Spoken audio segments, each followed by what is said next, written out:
이 귀한 자리에 초청을 해주셔서 진심으로 감사드립니다. 본격적인 강연, 제 말씀은 이제 조금 있다가 준비한 PPT를 공유하면서 시작하고요. 간단히 좀 제 소개를 좀 드리고 이제 시작을 하겠습니다. 저는 이제 지금은 기본소득당의 공동대표 로 있습니다. 기본소득당 용해인 의원이 저희 당의 상임대표를 하시고 제가 공동대표를 해서 앞으로 2년 동안 당을 좀 이끌어가게 되었습니다. 저는 젊은 시절, 지금도 젊지만요. 20대와 30대 초까지는 진보정치, 진보정당에서 활동을 하고 여러 이제 사회운동단체에서 활동을 하다가요. 글을 쓰고 싶은 또 욕구와 또 글을 써서 사람들과 소통하고 더 좋은, 더 나은 어떤 진실과 지식을 알리는 일을 하고 싶어서 작가의 길을 이제 갔습니다. 그래서 한 10여 년 동안 논픽션 작가로서 다양한 활동을 해왔습니다. 알라딘에 좀 검색을 한번 해보시면은 저와 이렇게 동명이인인 작가도 좀 있기 때문에 그런 분들의 책을 좀 빼고라도 제가 한 10여 권 이상의 이제 책들을 써왔는데요. 주로 르포 활동도 제가 했었고요. 그러니까 세월호 작가 기록단으로 참여해서 세월호의 어떤 그 사건의 재구성을 하는 법정 기록을 제가 쓰기도 했었고, 무엇보다는 기본소득에 관심을 가지고 이 기본소득이 왜 필요하며 어떻게 가능한고 또 기본소득은 어째서 정당한가라는 것으로 기본소득이 세상을 바꾼다는 책을 썼는데 그게 5년 전입니다. 그 책을 쓰고도 제 인생이 좀 많이 바뀌었죠. 그 책을 썼을 때 마침 이제 알파고가 막 이세돌 구단을 이기고 하면서 기본소득에 대한 세상의 관심이 확 좀 끌어오를 때였습니다. 저의 책을 또 그러한 시기에 많은 분들이 관심을 가져주셔서 수백 번의 기본소득 강연을 다녔고, 그러다가 저도 이 기본소득을 실제로 현실화하기 위한 보다 한 걸음 더 나아간 어떤 실천이 필요하다라고 느낄 때에 마침 지난 21대 국회에서 용해인 기본소득당 의원이 원내에 진출을 하게 되셔서 제가 이제 정책보좌관으로 또 국회에 가게 됐습니다. 그래서 2년 동안 국회에서 용해인 의원을 도와서 기본소득과 관련된 여러 법안들 죄송합니다. 오늘 강의도 잠깐 얘기 드릴 탄소세 법안이라든가 기본소득, 공론화 법안 등의 법안을 또 설계해서 또 발표를 했습니다. 그런데 참 국회에만 가면 또 법과 제도를 다 만들어낼 수 있을 줄 알았는데 참 소수 정당에 또 어려움이 있더라고요.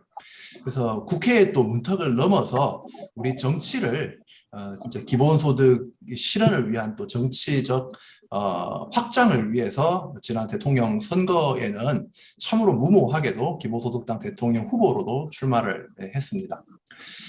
그래서 전국 곳곳에 이제 제 얼굴이 이제 포스터가 붙는 참 민망한 그런 시간도 좀 보내기도 했었습니다.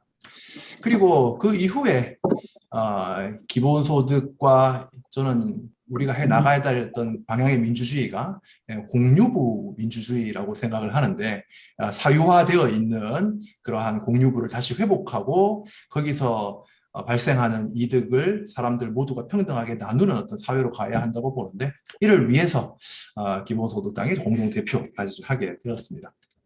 오늘 저의 강연은 사실 제가 기본소득과 관련해서는 수많은 강연과 또 글을 써왔지만 기후정의라는 주제와 접목해서는 아주 그렇게 많은 발표를 해보지는 않았습니다.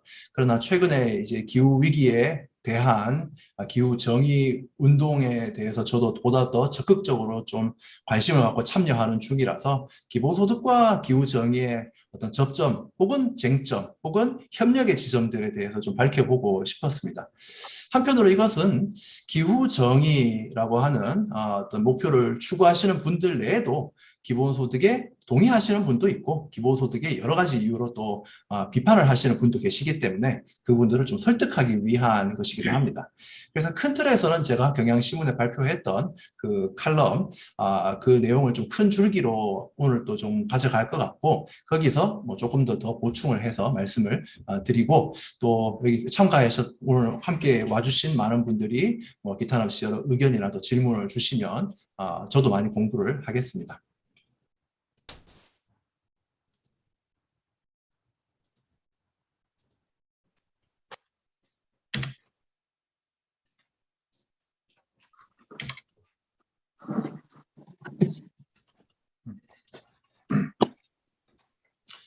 네, 기후정의와 기본소득이라는 타이틀입니다. 이야기를 좀 시작해 보겠습니다.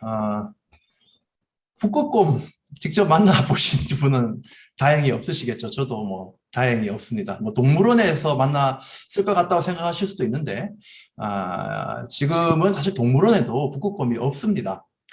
뭐 좋은 일이죠. 북극곰이 굳이 한국의 동물원에 있을 필요가 없으니까.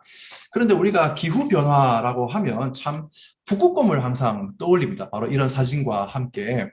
이것은 기후변화가 우리에게 어떤 의미에서는 좀 그만큼 먼 일이었다는 거죠. 저 멀리 있는 북극곰의 일이라고 생각을 했던 것입니다. 그런데 이 기후변화가 우리의 문제라는 것이 점점 더 심각하게 다가오고 있죠. 최근 지난 8월에 서울에 있었던 집중호우와 또 9월에 올라왔던 태풍 흰남노의 피해에 많은 분들이 피해를 입으셨습니다. 시간당 한 30mm 정도의 비가 오면 집중호우라고 하는데 8월 호우 때는 서울 동작구에만 시간당 140에서 150mm의 비가 왔습니다. 즉 뭐 100여 년 동안 예상할 수 없었던 그런 폭우가 이제 내렸던 것이죠. 이러한 이상 기후 현상들은 기후 변화가 그 중요한 이유라고 전문가가 아니라 하더라도 이제는 우리가 알고 있습니다. 그리고 이런 기상 이변으로 돌아가시거나 집이나 차가 침수를 당한 그런 피해를 보신 사람들은 바로 오늘 또 서울에서 혹은 내가 살고 있는 그 어디에서 우리가 만났을 수도 있는 사람들입니다.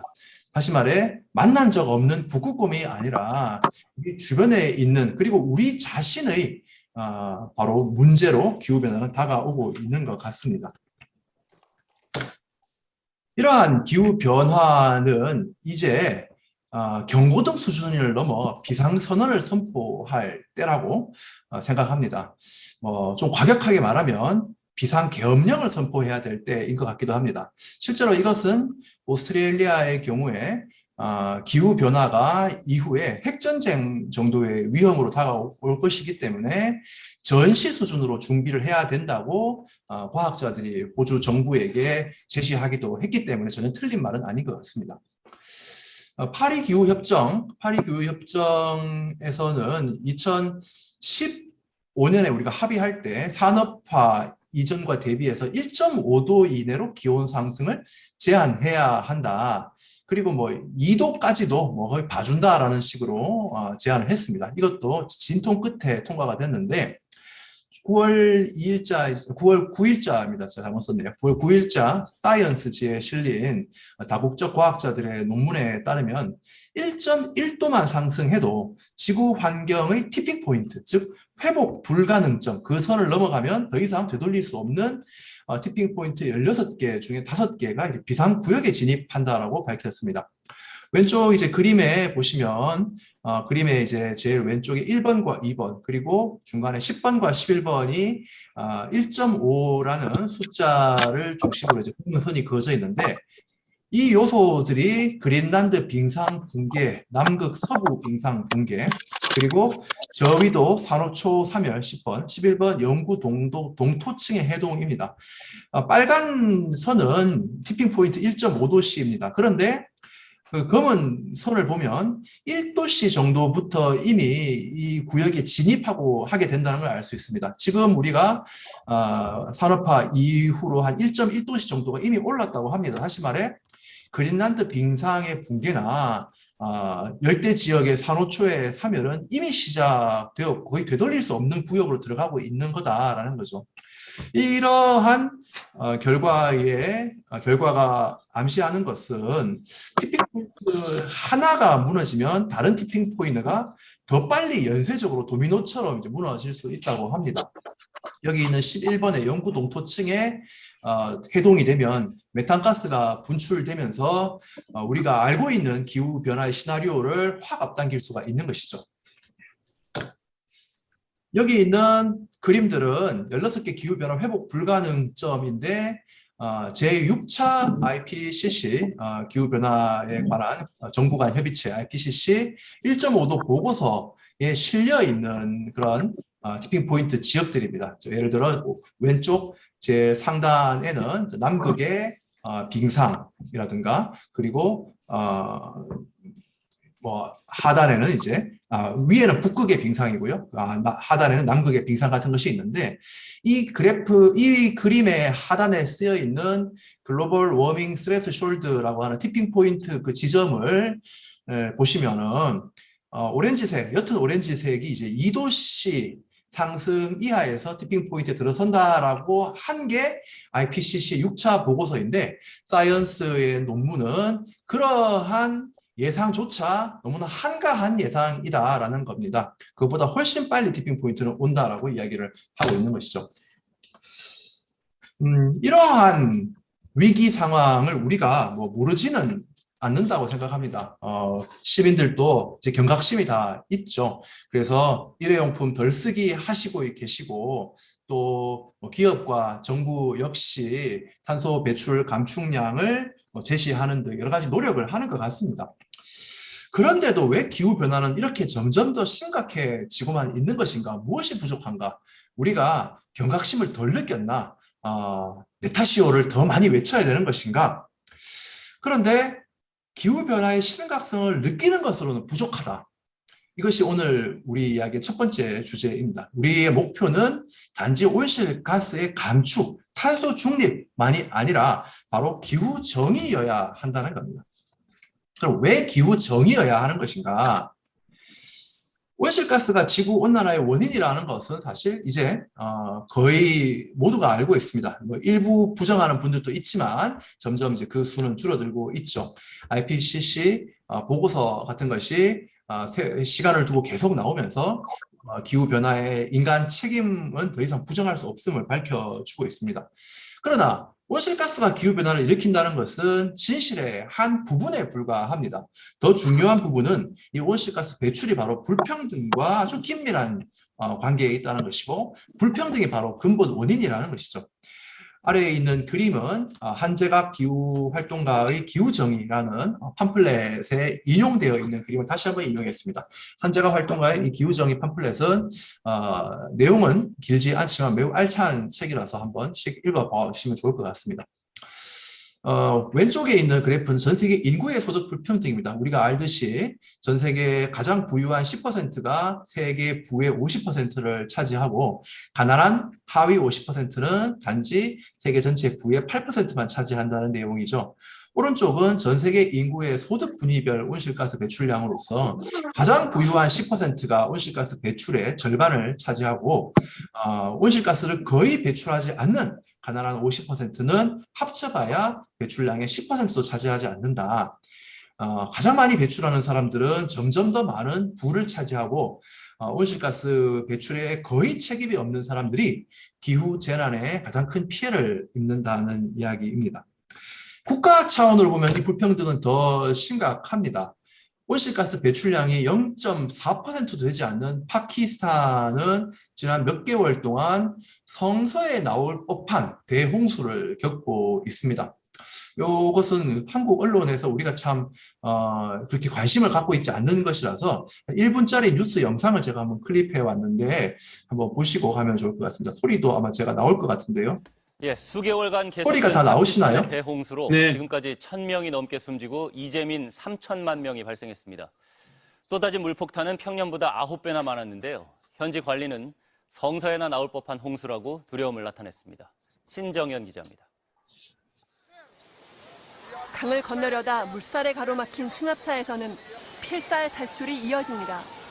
마을을 유유히 가로지르던 하천은 거대한 파도를 일으키는 급류로 변해 천변의 건물들을 집어삼켰고 계곡 옆에 자리 잡은 4층짜리 고급 호텔도 힘없이 주저앉아 물속으로 사라집니다.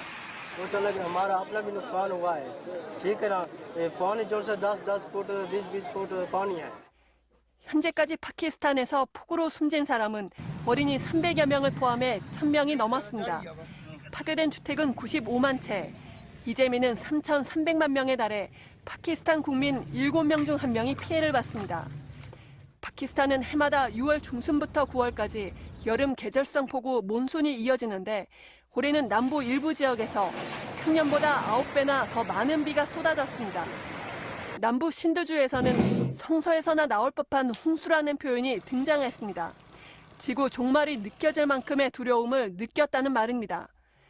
붉은 논과 푸른 나무, 주택가가 선명히 드러났던 위성사진엔 이제 온통 흰 물바다만 보입니다. 생명의 흔적은 모두 물 아래로 가라앉았습니다. 전례 없는 폭우를 기후재앙으로 규정한 파키스탄 정부는 국가 비상사태를 선포하고 국제사회 지원을 요청했습니다. MBC 뉴스 신정현입니다.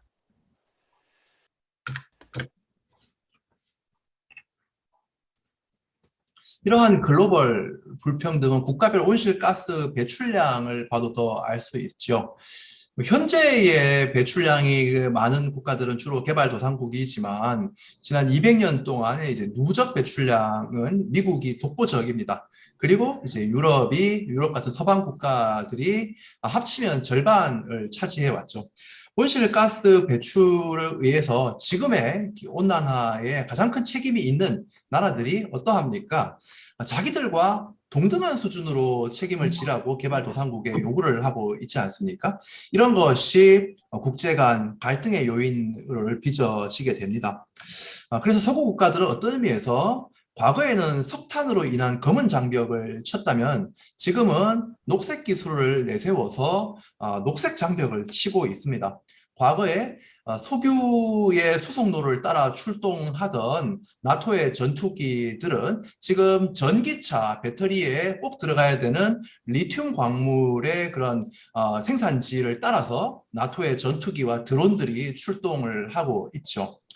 이러한 현상은 단지 온실가스를 줄이는 것으로는 부족하고 온실가스 배출과 둘러싼 부정의한 체제에 우리가 관심을 가져야 한다는 것을 말해줍니다.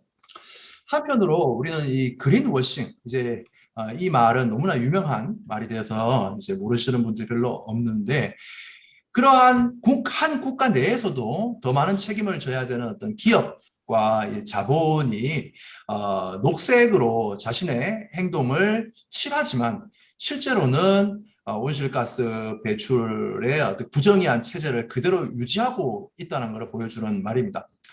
SK가 탄소 중립 휘발유라는 것을 판매합니다. 포스코는 친환경 화력발전소를 지었다고 합니다. 처음 들었을 때는 이게 도대체 무슨 말인가라고 어리둥절하던 사람들도 계속 듣다 보면 왠지 그런 게 원래부터 있었던 것처럼 생각이 들기도 합니다. 심지어 SK의 탄소 중립 휘발유는 더 비쌉니다.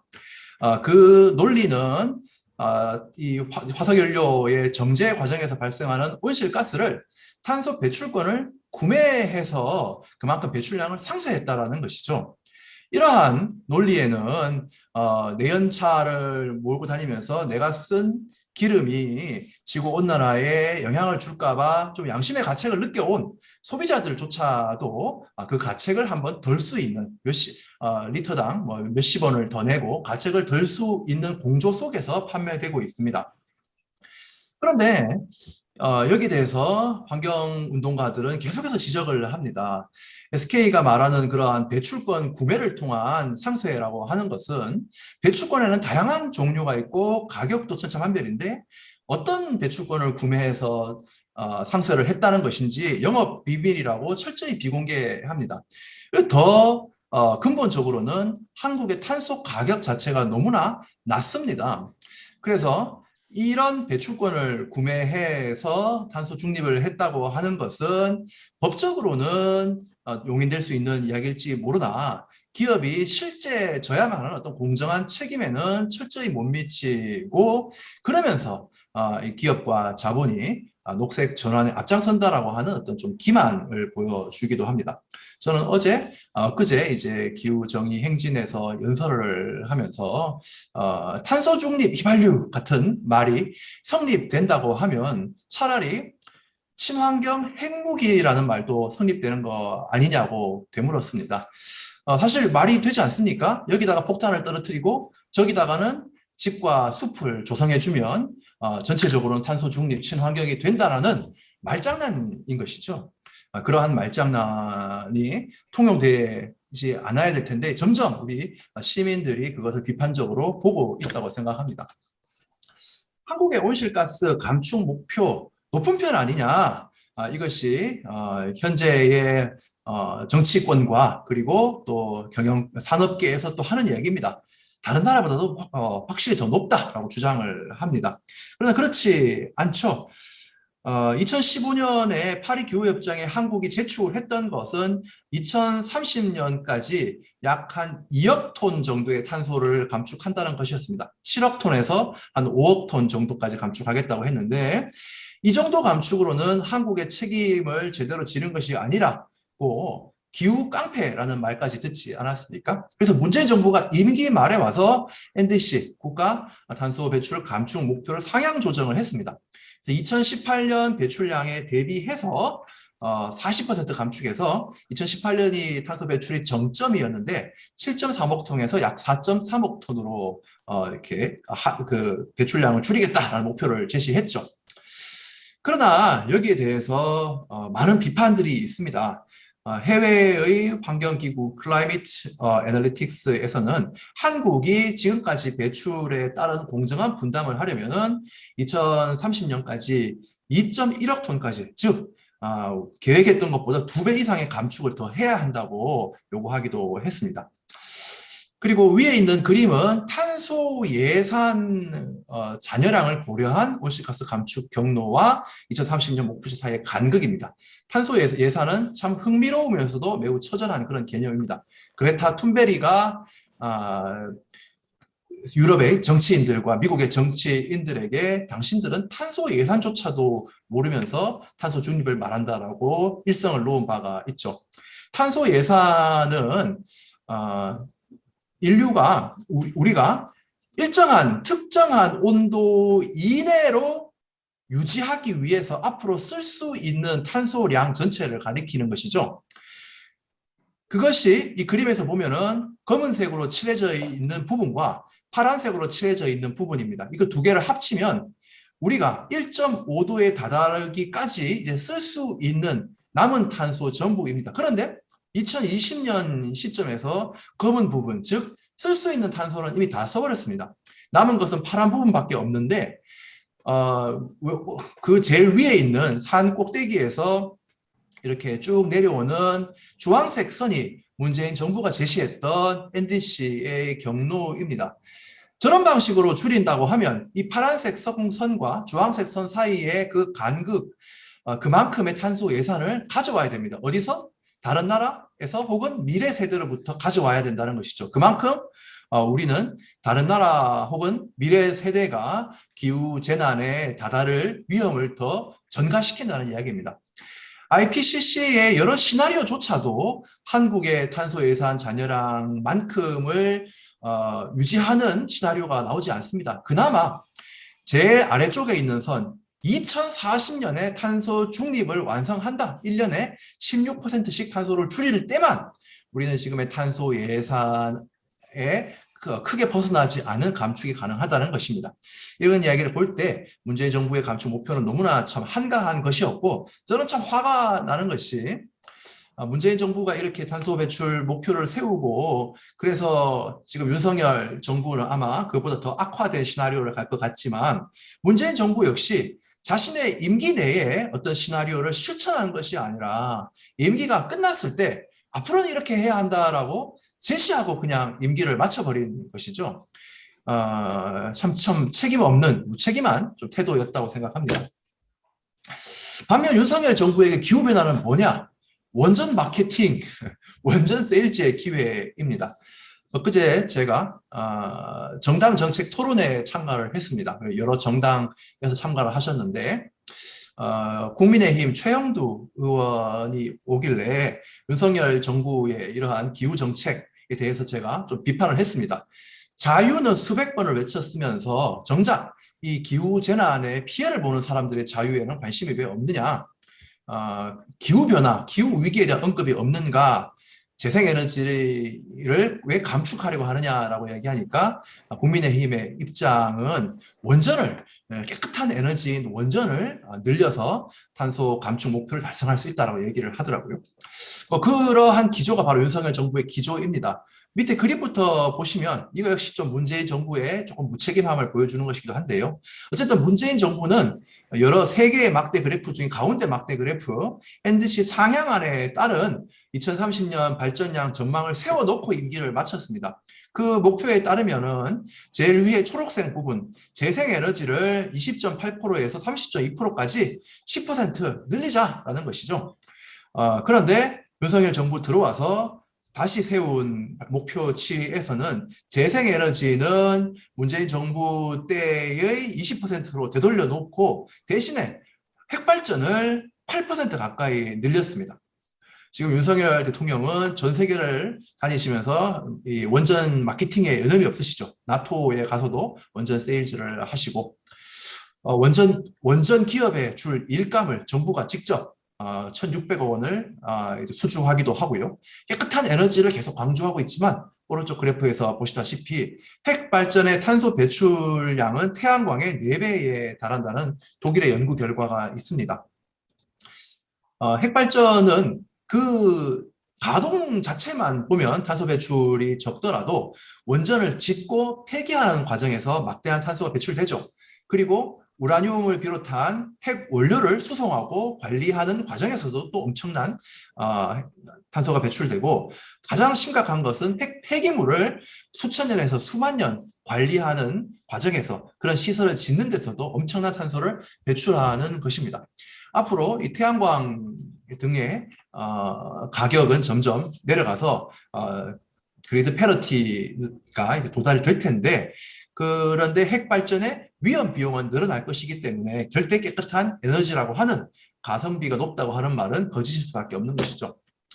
이런 것들을 종합해 보면 기후변화는 단지 온실가스가 아니라 기후 부정의한 체제의 결과입니다. 시장의 실패가 아니라 자본주의 체제가 대성공을 거둔 결과입니다. 싼 화석연료에 의존한 대량 생산, 대량 소비 시스템이 너무나 잘 돌아간 결과인 것이죠. 하지만 그 기후변화의 피해는 정치적 발언권이 약한 계층이나 국가가 다 부담합니다. 이번 8월 폭우에서 반지하 일가족이 돌아가시고 포항의 태풍 피해에서 서민 아파트에 사시던 분들이 지하 주차장에 갇혀서 돌아가시거나 맨홀에 빠져서 돌아가시는 참 어이없는 죽음을 맞이했는데 이러한 분들은 대한민국 국회에 가장 반영되고 그 발언이 반영되지 못하는 계층이자 사람들입니다. 반면 가장 목소리가 높은 계층은 토건과 건설 자본 그들의 이제 로비를 받는 그러한 정치인들이죠. 그래서 선거 때마다 온실가스를 어떻게 줄일 것인가, 기후재난을 어떻게 줄일 것인가 라는 공약보다는 온실가스를 엄청나게 배출하는 토건산업, 아파트를 어디다가 더 많이 지을 것인가라는 공약이 1호 공약으로 나오는 것입니다. 사회적 약자일수록 심지어 이 온실가스를 감축하는 과정에서도 산업을 전환하는 그런 과정에서도 일자리 상실 등 많은 고통을 부담하게 됩니다.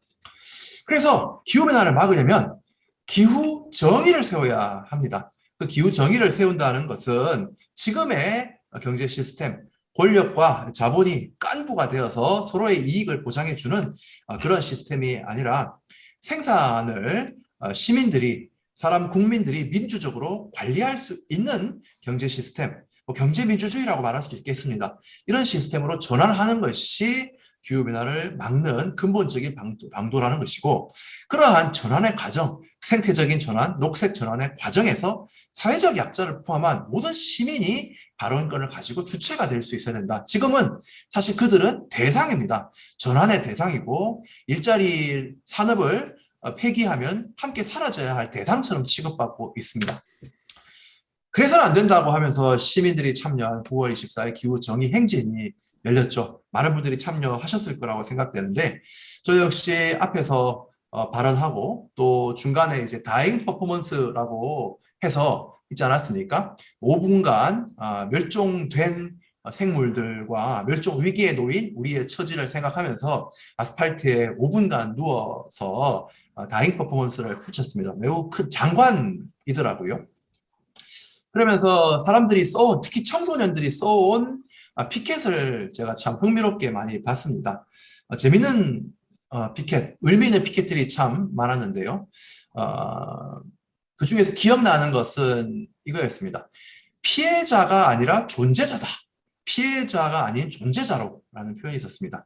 기후재난의 피해자로 남을 것이 아니라 기후전환의, 기후정의의 주체로서 살고 싶다, 살아가고 싶다, 그런 의지가 담겨 있는데, 이런 목소리가 국회와 정치권, 저를 포함한 정치권에 더 많이 들어와야 된다고 생각이 듭니다. 자, 그렇다면 두 번째 주제는 왜 기후정의에 그럼 기본소득이 필요한 것이냐. 이 사진은 기후정의 행진을 앞두고 기본소득당에서 저와 용해인 대표님과 또 여러 당원들이 광화문에 가서 기본소득과 기후정의라는 주제로 거리 연설회를 했던 장면입니다. 참 다 바쁘셔서 횡단보도에 불이 바뀌면은 파도처럼 밀물처럼 왔다 썰물처럼 나가시는 일들이 반복되었지만, 그 와중에도 이 메시지에 한 번쯤 고개를 돌려보시는 분들이 적지 않았습니다. 그때는 긴가민가 했는데 35,000의 시민들이 기후정의 행진에 참여하시는 것을 보면서 어떤 관심과 열망이 우리 시민들의 속에 참 끌어오르고 있었지 않나라는 생각을 해보게 됩니다. 기본소득과 기후정의는 일단 철학에서 연결이 됩니다. 기본소득은 공유부 철학을 하고 있죠.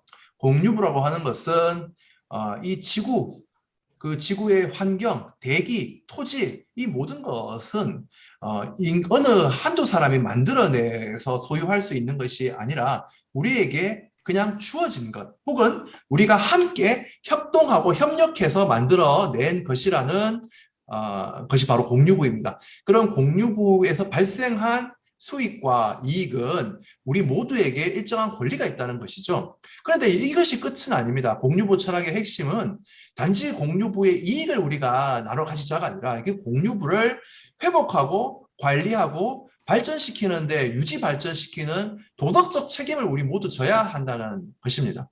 지금까지 자본주의적인 경제 성장은 그 정반대로 갔죠. 공유부인 지구 환경에다가 인클로저, 울타리를 치고 사유화하고 그 사유화함으로써 발생한 이익을 독점하고 독점으로서 발생한 권력을 가지고 수많은 사람들을 자신들을 위해서 일하도록 착취하고 수탈하는 과정이었습니다. 그 과정이 기후변화와 기후위기를 낳았다고 한다면은 공유부를 회복하자라고 하는 기본소득의 철학과 기후정의는 연결될 수밖에 없습니다. 기본소득은 기후정의를 위해서 왜 필요한가? 첫 번째는 저는 정의로운 전환에는 기본소득이 반드시 필요하다고 생각합니다. 최근에 석탄 화력 발전 노동자들에게 민주노총 공공운수노조에서 실태 조사를 했는데 저는 매우 의미심장한 것 같습니다. 탄소 중립이나 녹색 성장, 석탄 화력 발전소의 장기적인 폐쇄에 많은 노동자들이 동의를 하고 있습니다. 하지만 불만은 그런 폐쇄에 따른 고용 위기나 불안감이 너무나 극심한 것이고, 그리고 탄소 중립 그런 과정에서 석탄 발전소 내 일자리가 사라질 수 있는데 언제 사라지는지 어떻게 사라진다는 것인지 아무런 정보도 주어지고 있지 않고 참여할 수도 없다는 것이죠. 석탄 화력 발전소는 폐쇄하는 것이 맞지만 그것이 지역과 노동자에게 미치는 영향 역시 우리는 주목할 수밖에 없습니다. 14기의 석탄 화력이 폐쇄될 경우에 지역에 약 42조의 생산 유발이 감소하고 1만 7천 명의 일자리가 상실되는데 그 가족까지 합치면 4만 명에서 6만 명 가까운 사람들이 식격탄을 맞게 되겠죠. 독일은 이러한 탈탄소 과정에서 고용지원금으로 우리 돈 6.5조 원을 투입했습니다. 한국은 얼마 전에 뭐 정의로운 전환을 위한 기본법, 뭐 고용 전환과 관련된 법과 제도들이 논의되고 있는데 지금까지 투입된 돈이 고작 150억 정도입니다. 400배나 차이가 나는 것이죠. 산업의 전환기, 녹색 전환, 생태 전환은 필요합니다. 하지만 이 과정에서 삶의 안정을 보장하려면 기본소득이 반드시 있어야 되고 기본소득이 있어야 이들이 이러한 전환의 주체가 될 수 있습니다. 물론 이것만으로는 되지 않고 정부가 과감한 지출을 통해서 녹색 일자리를 만들고 그리고 일자리 재배치를 위한 교육에 투자를 해야 할 것입니다. 두 번째는 노동시간 단축과 기본소득입니다. 제가 뭐 칼럼에도 썼듯이 사람들에게 평범한 시민들에게 기후위기를 위해서 기후위기 극복을 위해서 우리가 일을 줄여야 해, 소비를 줄여야 해 라고 말하면 그 말에 이렇게 대답을 합니다. 종말도 걱정이지만 난 그보다 내 월말이 더 걱정이다. 이 자본주의 사회에서는 나는 지구를 위해서 적게 일할 거야, 적게 소비할 거야 라고 말하면 정말 그렇게 되는 게 아니라 일자리 자체를 잃을 가능성이 훨씬 높습니다.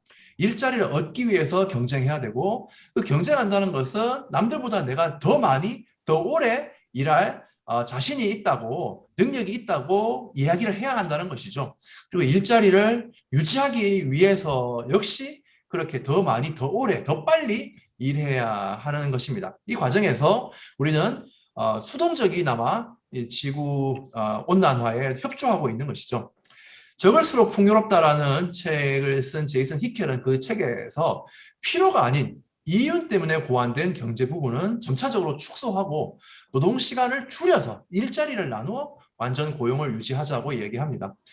탈성장을 말하면 많은 사람들이 가난해지는 것이냐 농경사회로 돌아가는 것이냐고 말하는데 그렇지 않고 저는 이 개념을 좀 다른 표현을 바꿔야 된다고 생각하는데 진정한 성장, 참 성장이 이제 가능해진다는 것입니다. 가난과 결핍이 아니라 다른 방식으로 삶을 조직하고 더 풍요로워지는 것이죠. 그러기 위해서는 노동시간 단축과 임금 노동으로부터의 의존을 줄이는 것이 필요합니다.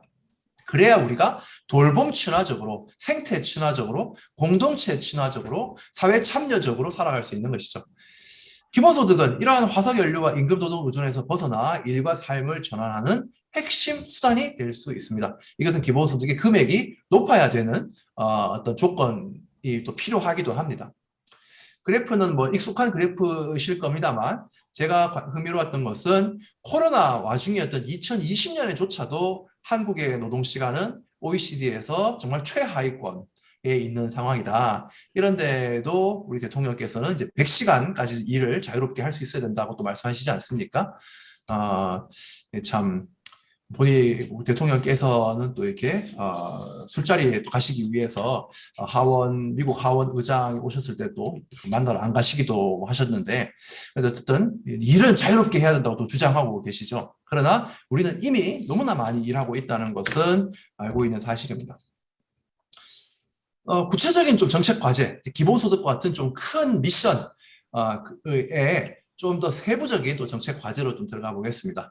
제가 한 5분에서 10분 정도면은 대략 강연이 끝날 것 같습니다. 첫 번째는 탄소세의 도입입니다. 제가 국회에서 용해인 의원의 보좌관으로 이제 일하면서 탄소세 법안을 만들었고 이것을 국회에서 용해인 의원이 발의했습니다. 의미심장하게도 2011년 작년에 이제 후쿠시마 핵 폭발 사건 10주기가 되는 바로 그 시점에 탄소세를 좀 발의를 성공을 했는데요. 그때 이제 탄소세 법안을 우리가 내면서 정부에, 그러니까 기획재정부였죠. 기획재정부에 탄소세 도입에 대해서 의견을 많이 물었습니다. 그때 기획재정부의 대답은 정부에서도 탄소세가 적절한지 정부 차원의 이제 보고서 용역을 맡겨놨다. 그 보고서가 나오면 또 얘기를 해보자. 그런데 그 보고서가 나오는데 얼마가 걸렸냐? 1년이 넘게 걸렸습니다. 무슨 보고서를 만드는데 그렇게 오래 시간이 걸리는지. 그 보고서가 바로 지난 9월 달에 좀 공개가 되었는데요. 저희들이 제가 예상했던 것과 거의 다르지 않았습니다. 한국은 2021년에만 탄소 배출량이 6억 8천만 톤에 가깝습니다. 여기서 중요한 것은 사회적 비용이 38조라는 것인데요. 탄소 온실가스 배출 1톤의 사회적 비용이 대략 6만 원 정도라고 합니다. 그 말은 온실가스로 인한 기후, 지구 온난화, 건강 악화 이런 것을 다 합친 어떤 비용입니다. 그런데 우리나라의 탄소 가격은 지금 약 2만 원에서 2만 5천 원 정도입니다. 다시 말해 3만 원에서 4만 원 가까운 비용을 기업은 사회로 전가하고 있다는 이야기죠. 아래에 있는 그래프는 주요 국가들의 탄소 가격 현황이고 아까 말씀드렸던 그 보고서의 내용이기도 합니다. 지금 세계는 탄소세 적용 국가와 배출권 적용 국가가 있는데 한국은 배출권 거래제 적용 국가입니다. 대한민국은 19달러 1톤당 이것은 좀 현재 고환율 이전이라서 한 2만 5천 원 정도의 탄소 가격을 보여주고 있습니다. 스웨덴이나 스위스 같은 청정 국가들은 탄소 가격이 130달러, 한 16만 원 넘어간다는 걸 알 수 있습니다. 기업은 너무나 싼 탄소 가격으로 이익을 사유화해 왔습니다. 이 정부 보고서, 정부에서 낸 보고서조차도 우리나라가 2030년까지 감축 목표를 달성하려면은 적어도 톤당 4만 원 이상의 탄소세를 혹은 탄소 가격을 매겨야 한다고 말하고 있습니다. 국회에서 용해인 기본소득당 의원은 탄소세와 탄소세 배당 법안을 발의했죠. 전환 발전입니다. 산업 소비 전 과정의 온실가스 배출량에 적어도 1톤당 8만 원을 부과하라. 이것은 OECD 등이 탄소 가격으로 제시했던 75달러와 유사한 가격입니다. 시작할 때는 톤당 4만 원 정도로 시작을 하는 것으로 법안 제시했고, 우리의 이제 기본 탄소세 법안의 또 중요한 내용은 그 세수는 전 국민에게 탄소세 기본소득으로 지급한다는 것입니다. 오른쪽 아래 그림에 보면 탄소세 법안 통과 시에 세수 전망이 탄소 배출 양이 가장 많을 때를 기준으로 55조 정도가 거치는데 이러면은 전 국민 월 10만 원 정도 지급이 가능하죠. 탄소세는 탄소 배출을 줄이는 것이 목표라서 이후에 탄소 배출량이 줄어들면 세수도 줄어들게 됩니다. 그때는 이제 이 액수도 좀 줄겠지만 기본소득만 놓고 보면 다른 재원들이 또 마련될 것입니다. 두 번째, 기본소득과 기후정의 실천을 위한 정책 과제 두 번째는 바로 횡재세의 도입입니다. 9월 21일 날 유엔 사무총장이 유엔 구테레스 총장이 연설을 했죠. 지구가 불타고 가계부가 쪼그라드는데 화석연료 업계에 보조금을 줘서 수천억 원의 억 달러의 횡재 이익을 올리게 해서는 안 된다. 선진국에서는 횡재 세금 부과를 권고한다라고 했습니다. 이때 이제 우리 윤석열 대통령께서는 앞자리에서 아주 열심히 이제 박수를 치셨습니다. 통역기를 안 끼고 계셨는데 그럼에도 불구하고 내용을 다 이해하셨을 거라고 생각하고요. 내용을 이해하시고 박수를 치셨으면 이 횡재세 도입에 협조를 해주실 거라고 봅니다. 영국은 2022년 5월부터 석유 사업자에게는 25%의 초과이득세를 부과하기로 했습니다. 독일, 스페인, 그리스, 헝가리도 초과이득세 부과 또는 강화에 동참했고요. 미국은 흥미로운 법안명을 갖고 있습니다. 푸틴 전쟁의 협조 중단을 위한 법안이라는 의미로 그런 에너지 기업의 횡재세 도입을 지금 추진하고 있습니다.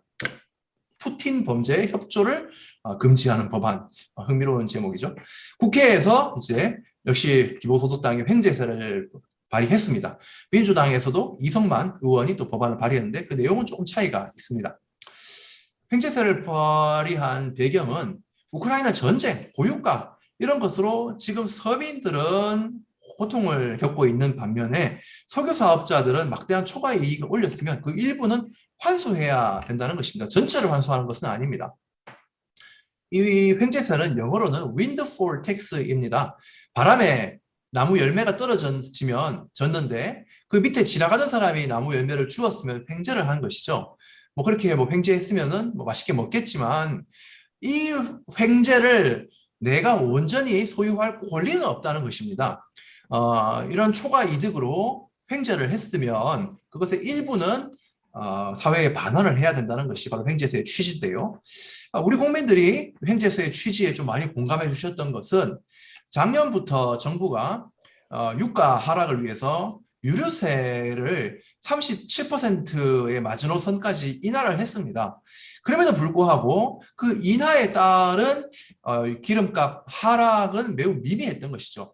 저희들의 조사에 따르면은 인하한 것의 한 40%만 실제 가격 인하에 반영이 됐다. 여러 가지를 보정하더라도 그렇다는 이야기입니다.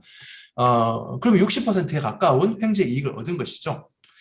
저희들의 이제 법안에는 정유사나 은행까지, 은행도 이런 고금리의 큰 이익을 보고 있으니까 초과 이득에 한시적으로 횡재세를 좀 부과를 해서 그 세수는 초과 이익 공유 기금을 만들고 에너지 취약계층을 지원하자라는 것입니다.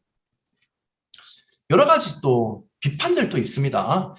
기후정의 운동 내에서도 제가 서두에 말씀드렸듯이 기본소득이나 탄소세 등에 대해서 좀 지적이 있습니다. 기본소득은 단지 이제 분배를 좀 바꾸는 것에 불과하고 기후 부정의의 근본 원인인 생산의 불평등을 바꾸는 데는 한계가 있다라는 많이 듣는 비판입니다. 근데 그렇지 않다고 저는 주장합니다.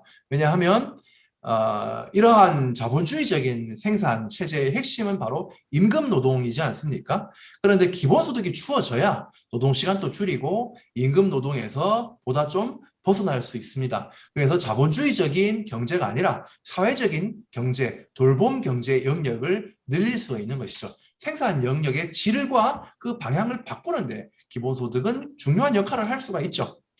기본소득이 소비를 조장한다는 이야기도 있습니다. 제 칼럼에도 썼듯이 이것은 어떤 의미에서 저는 매우 동의하기가 어렵습니다. 왜냐하면 지금 소비는 서민들이 필요로 하는 건강한 삶을 위해 필요로 하는 필수적인 소비는 너무 적게 돌아갑니다. 그리고 골프라든가 유람선 여행이라든가 어떤 호화선상 파티라든가 이런 어떤 탄소 배출량이 많은 그러한 소비들, 낭비적인 소비들은 너무나 소수에게 집중되고 있습니다.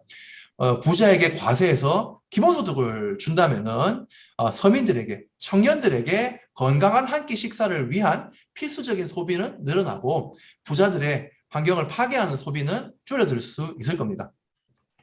탄소세보다 기업을 직접 규제하는 것이 낫다라는 주장도 있습니다. 일장일단이 있고 일리가 있는 주장이라고 생각합니다.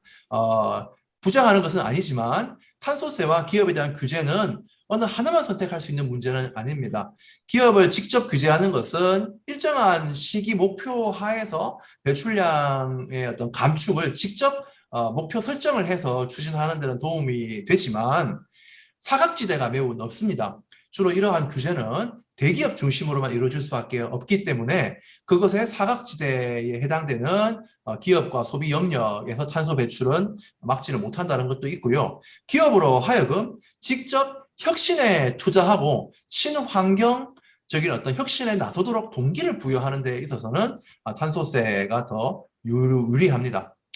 탄소세의 효과가 약하고 물가가 상승해서 서민 부담을 준다라고 하는 말에 대해서는 제가 칼럼에도 썼듯이 스위스의 어떤 사례 같은 것으로 반론할 수 있겠습니다. 횡재세에 대해서는 주로 산업계에서 많은 비판을 하고 있습니다. 영업 손실은 보상하지 않는데 초과이득 과세는 부당하다. 그래서 이 횡재세를 로빈후드세다. 홍길동세다 이렇게 표현하기도 하더라고요. 어느 경제신문에서 봤는데 로빈후드세라는 말은 들어봤는데 홍길동세라는 말은 좀 처음 들어봤습니다. 그런데 이러한 비판은 적절치 못합니다. 왜냐하면 이미 한국의 법인세에도 영업 손실에 대한 안전장치가 있습니다. 불가피한 어떤 재난에 따른 영업 손실은 세액을 공제해 줍니다. 그리고 손익통산제도도 있고요.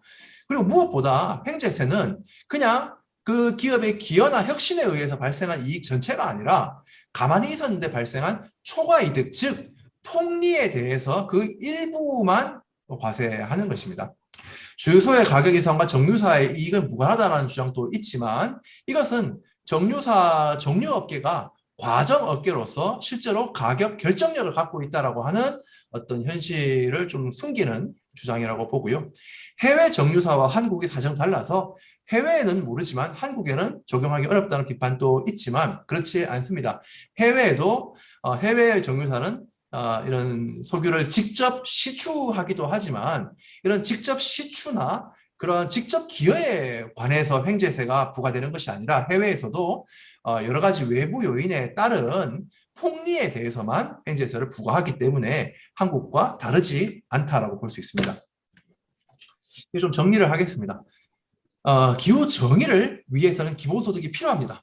온실가스를 배출을 멈출 수 없는 성장주의 경제 시스템을 멈추고 민주적 기후 정의 체제로 이행을 해야 하는데 그러려면 화석연료 산업을 빠르게 감축해야 함과 동시에 이 산업 전환기에 우리 시민들의 삶의 안정을 기본소득으로 보장해야 그런 전환에 참여할 수가 있습니다. 탄소세와 횡재세를 도입해서 온실가스를 시급히 감축하면서 그 재원을 기본소득과 에너지 전환에 사용할 때 부의 재분배와 현재의 성장주의 체제의 녹색 전환이 동시에 이루어질 수 있다고 강조드립니다. 최근에 제가 이 맹자의 말씀을 좀 여러 번 인용을 좀 했습니다. 맹자는 우리에게 이른바 이제 역성혁명론으로 혹은 폭군 방벌론으로 좀 유명하죠. 맹자의 주장 말 중에 이런 희생제물을 정성스럽게 바쳐서 제사를 계속 드려도 홍수와 가뭄이 멈추지 않는다면 그 사직은 뒤엎고 새로 세워야 한다. 이것은 지금의 우리의 현실, 즉 온실가스를 끊임없이 배출하고 있는 이 성장주의 경제 시스템, 대량 생산 경제 시스템이 이것밖에는 대안이 없다라고 믿고 이것에 아주 조그만 보완에 매달리면서 이 체제가 낳고 있는 부정의를 그대로 감내하는 것이 아니라 이것이 제대로 기능하지 못한다면 더 다른 체제를 민주적인 기후 정의 시스템을 만들어야 한다라는 주장으로 저는 주장으로 그러한 주장의 어떤 근본적인 철학으로 저는 좀 유추를 해 보았습니다. 기후 정의를 위해서 오늘 참석하셨던 많은 분들과 함께 엊그제 광화문 서울 시내 전국 곳곳에서 기후 정의 실현을 위해서 기업과 자본과 권력이 책임지라는 말을 외치면서 많은 35,000의 시민들이 거리를 걸어 나왔습니다. 이러한 행동으로 정치를 압박하고 기후 피해 당사자들의 목소리가 우리 정치에 반영되도록 만드는 것, 이것이 기후 정의 실현의 첫걸음이라고 생각합니다. 기본소득당은 그리고 공동대표인 저 역시 시민 여러분들과 함께 기후 정의와 기본소득 실현을 위해서 모두가 존엄한 사회를 위해서 열심히 노력하겠습니다. 이상으로 강연을 마치겠습니다. 감사합니다. 감사합니다. 강의를 잘 들었는데 이거 다시 원위치해야겠네요. 강의를 잘 들었습니다. 그 사이에 많이 21분이 들어오셨네요.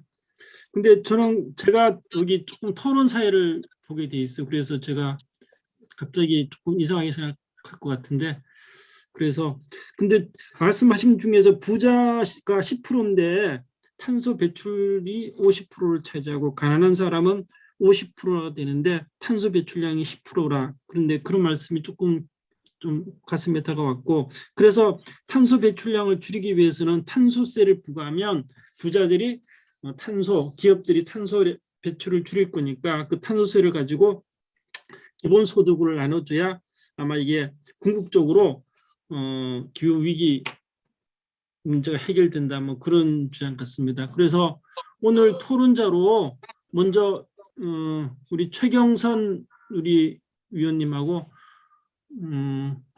손덕기 위원님이 이제 토론하게 돼 있는데 먼저 최경선 위원님께서 토론해 주시겠습니다.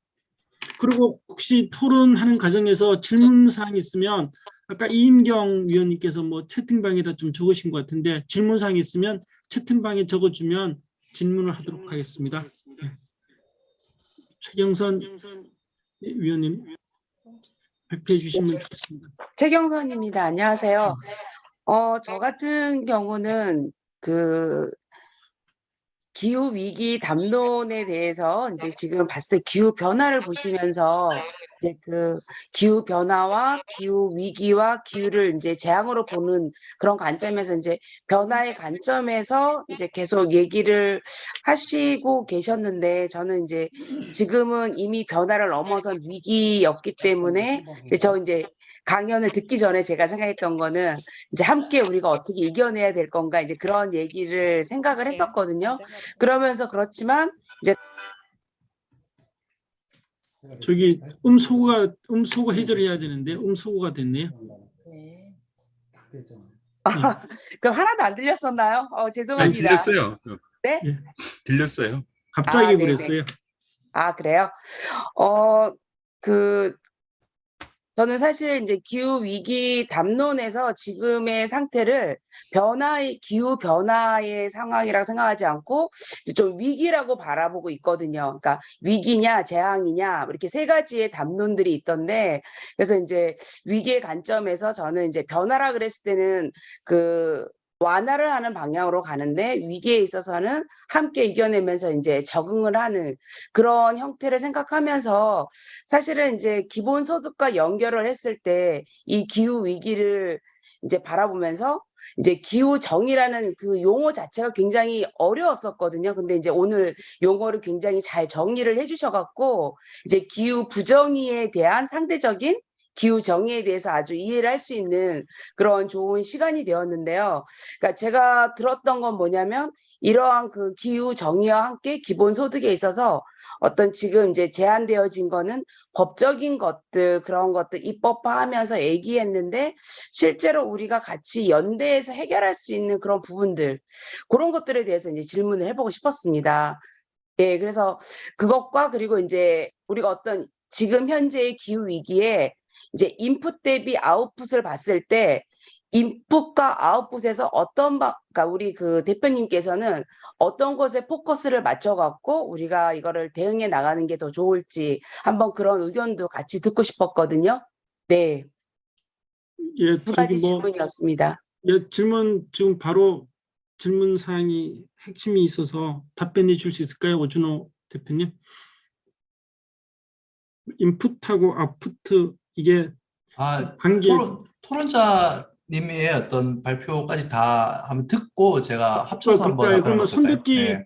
네. 손덕기 위원님께서는 뭐 이렇게 같이 토론문도 올려주셨는데, 예, 그럼 같이 뭐 손덕기 대표님 토론을 듣고 한꺼번에 같이 하는 걸로 하겠습니다. 예. 이거 아까 그럼 여기 공유 같이 하면 될까요? 발표문이 있어서 이창민 대표님 공유 좀 해주시면. 손덕기 실장님 인사 말씀 드리고 바로 공유 드릴게요. 같이 올려요 지금. 네, 네. 네. 올려주십시오. 네.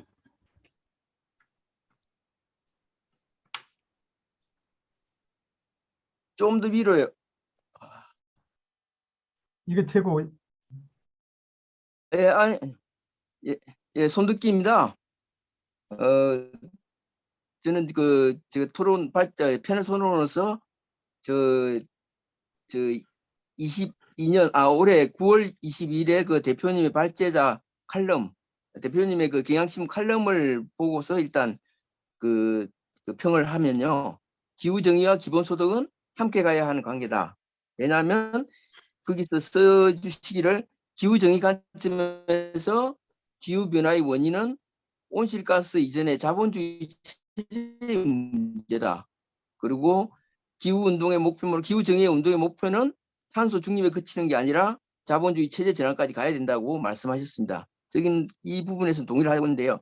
그 이유는 지금 보면 뭐 각국별로 현안이 많겠지만 세계 각국의 공통 현안은 결국 기후 위기와 빈부격차 심화라고 봅니다. 그리고 기후 위기 해결을 위해서는 자본주의가 추구하는 성장과 함께 갈 수 없다고 봅니다. 그런데 지금 보면 이제 생태주의 중심으로 해가지고 탈성장으로 가야 한다고 보고 있고요. 그리고 탈성장으로 가려면 그 선진국 개발도상국 간의 그 빈부격차, 그다음에 국내의 빈부격차를 완화해야만이 가능하다고 봅니다. 즉 다시 말해서 국가 간, 그다음에 국내의 빈부격차 완화 없이 기후 정의 구현은 한마디로 말장난이고 불가능하다고 봅니다. 그리고 그 국가 간에는 또 나중에 말씀드리겠습니다만 국내적인 완화 방안의 하나로서는 그 기본소득을 도입할 필요가 있다고 봅니다. 그 부수적으로는 그 지금 사후적 보정수단인 복지는 시혜적으로 보는 관점의 저항이 워낙 크기 때문에 복지 확대가 쉽지도 않은 그런 문제도 있습니다. 그리고 기본소득 재원으로는 그 아까 대표님 말씀하신 그 공유부가 되겠고, 이때까지 그 공유부가 이제까지는 그 기업 자본이 사유화하고 있었다는 게 큰 문제가 되겠습니다.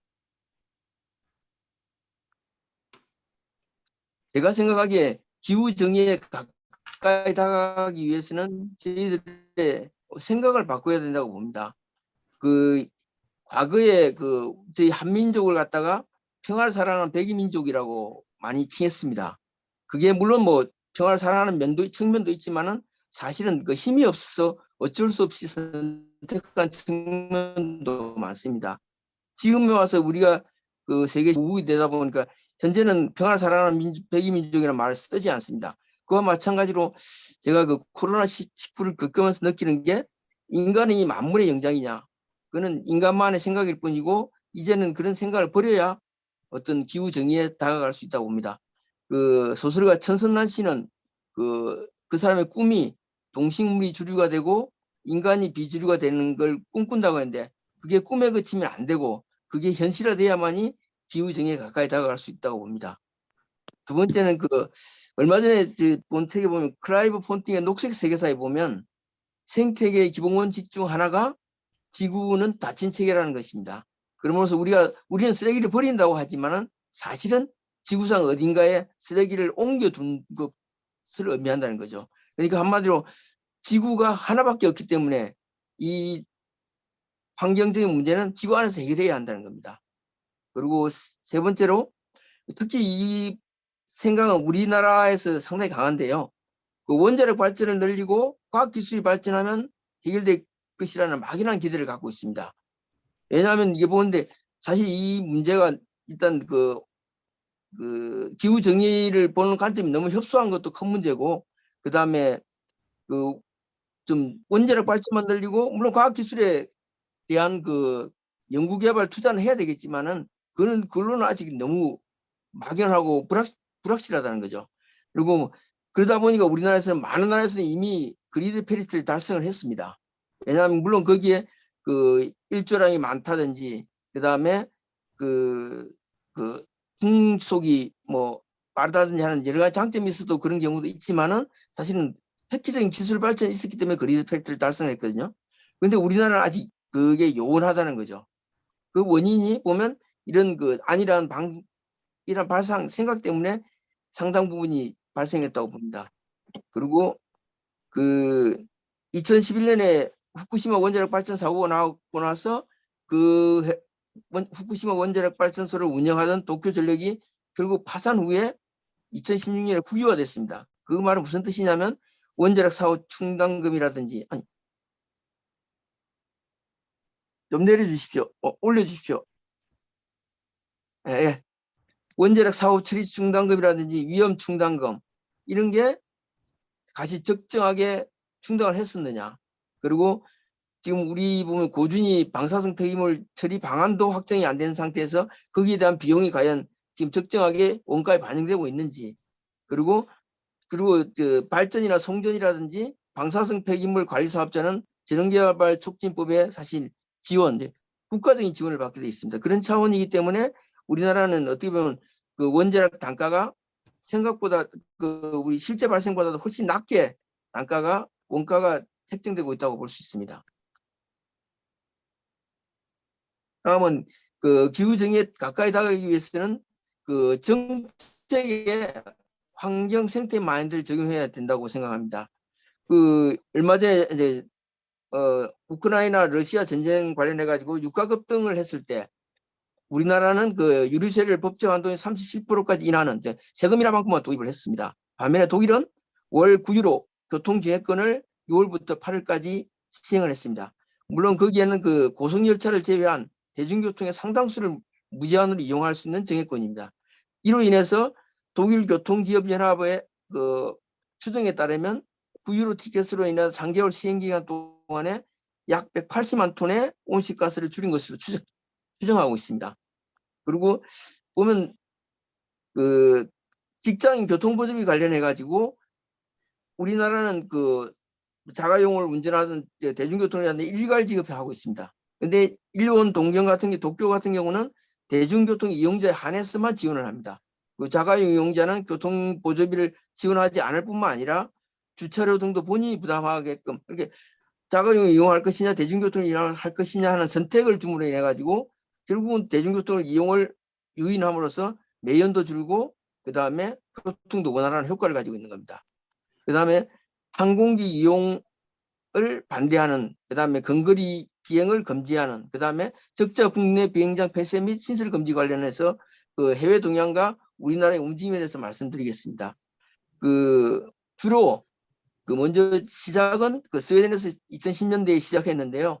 그 북유럽과 서유럽 중심으로 해가지고 온실가스 주범인 비행기를 타는데 수치심을 느껴서 비행기 이용을 줄이자는 운동인 프라이트 쉐임 운동을 그 시행하고 있습니다. 더구나 그 스웨덴에서는 이와 더불어 기차 이용을 늘리자는 탁시크리트 운동도 함께 진행하고 있습니다. 그리고 프랑스 하원은 고속철도 2시간 30분 이내 거리의 국내 항공여행 금지 법안을 2021년에 통과시켰습니다. 그리고 스웨덴에서는 2021년 4월에 그 스웨덴에서 세 번째로 규모가 큰 브롬마 공항을 폐쇄를 했습니다. 그리고 그 프랑스, 네덜란드, 벨기에 등은 항공 환경세를 도입하려고 추진하고 있습니다. 이에 반해서 그 우리나라는 지금 15개 공항 중에서 인천, 제주를 제외한 13곳이 2011년도에 적자였습니다. 그리고 그럼에도 불구하고 저 국토교통부가 2021년 9월에 발표한 제6차 공항개발 중장기 종합계획에 의하면 그 부산 가덕도, 전북 새만금 등 10곳의 그 비행장을 건설할 계획을 갖고 있습니다. 아래 자료를 보면 그 비행과 그 다음에 그 기차가 얼마나 그 탄소 관련해 가지고 배출량의 차이가 엄청난지를 보면 단거리 비행이라면 여기서는 미국에서 주내 또는 그 유럽에서 국가 내 운행하는 단거리 비행을 탔을 때는 승객 1인당 킬로미터당 이산화탄소 배출량이 255g입니다. 이에 반해서 국내 철도를 이용하면 41g에 불과합니다.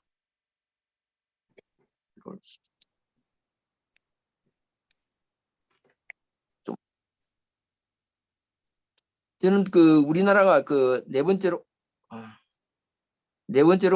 이때까지 그 세제 등이 수익 소득 관점에서 그 부과를 했었는데 앞으로는 환경 관점으로 개편해야 된다고 봅니다.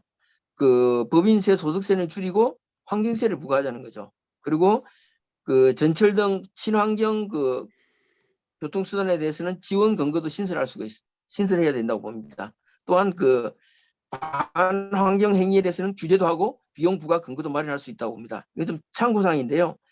한전 본사가 그 나주 혁신도시로 이전하기 전까지 삼성동에 본사를 운영을 했었는데 약 28년 사용했습니다. 그 이후에 현대자동차 그룹에서 10조 5,500억에 사가지고 한 2, 3년 그 본사로 그 사무실로 쓰다가 바로 철거했습니다.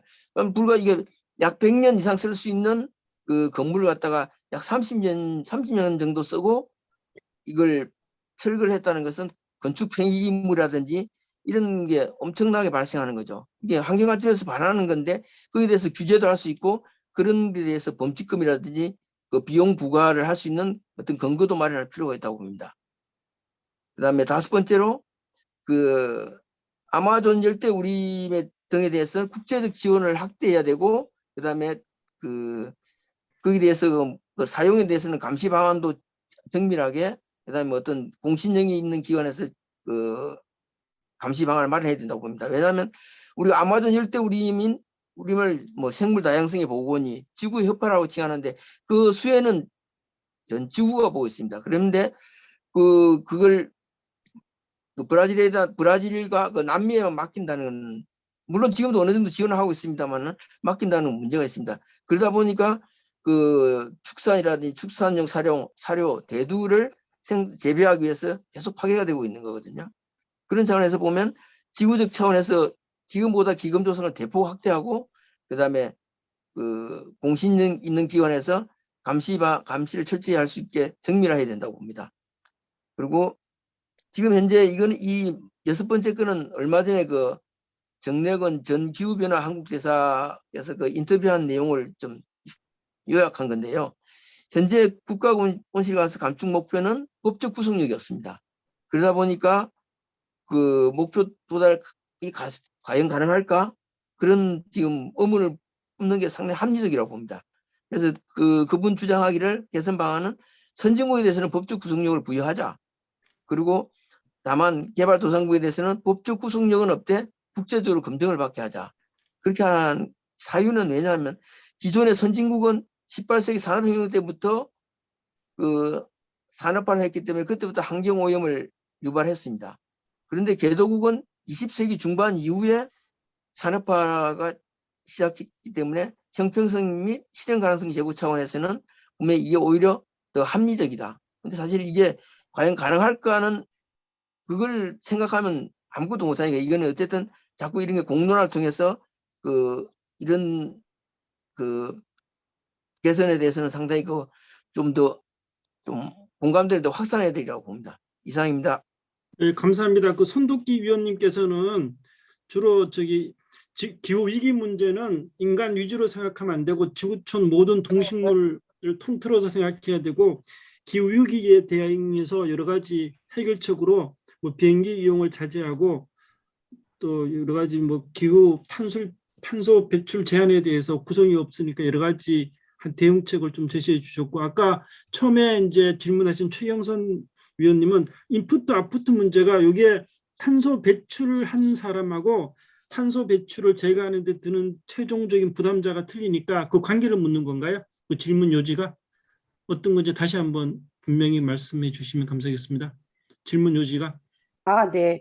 그러니까 우리가 그 탄소 발생할 때 원인과 결과에 있어서 저희가 총량을 줄이고 그리고 이제 실제로 이게 기후 정의에 의하면은 이러한 그 탄소 발생을 위해서 국가 간의 차별도 생기고 국가 안에서의 차별이 생기면서 지금 이제 저희가 기본소득을 같이 연결을 하잖아요. 그랬을 때 저희가 가장 효율적인 탄소를 그 발생하는 원인을 제거하는 데 집중을 하는 게 더 효율적일 것인지 아니면 그 결과 생산물에 대해서 거기를 이제 줄이는 것에 집중을 하는 게 더 좋을지 실제 우리의 실천의 전략 방향을 어느 쪽에 집중하는 게 좋을지를 여쭤본 거였어요. 네. 네, 그럼 질문 요지를 말씀했으니까 오준호 대표님 뭐 평을 해주시면 감사하겠습니다. 답변하고.